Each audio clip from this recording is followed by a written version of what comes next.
ரொம்ப ஹெல்த்தியான வெள்ளை சோளத்தை வச்சு தோசை எப்படி செய்கிறது அப்படின்னு தாங்க பார்க்க போகிறோம்.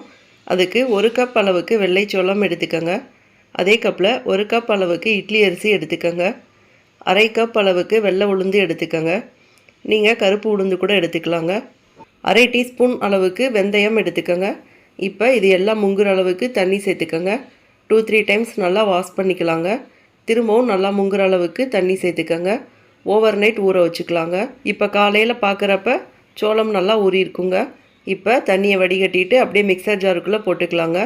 தேவையான அளவு தண்ணி சேர்த்து நல்லா அரைச்சி எடுத்துக்கலாங்க.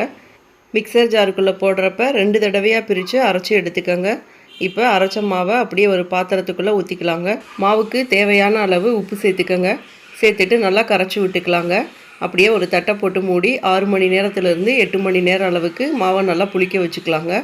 இப்போ 8 மணி நேரம் கழித்து பார்க்குறப்ப மாவு நல்லா புளிச்சிருக்குங்க. 1 டைம் நல்லா மிக்ஸ் பண்ணி விட்டுக்கலாங்க. அடுத்ததாக தோசைக்கல் சூடு ஆனதுக்கப்புறம் மீடியம் ஃப்ளேமில் வச்சுக்கோங்க. வச்சுட்டு ஒரு கரண்டி மாவு எடுத்து தோசை ஊற்றிக்கலாங்க. இழுக்க இழுக்க கல்லில் ஒட்டாமல் சூப்பராக வருங்க. உங்கள் விருப்பப்படி எண்ணெயோ நெய்யோ மேலே தெளித்து விட்டுக்கோங்க.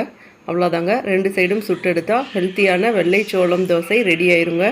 இதே மாதிரி ஹெல்த்தியான ரெசிபீஸ்க்கு நம்ம சேனலை மறக்காமல் சப்ஸ்கிரைப் பண்ணிக்கோங்க. தேங்க்யூ.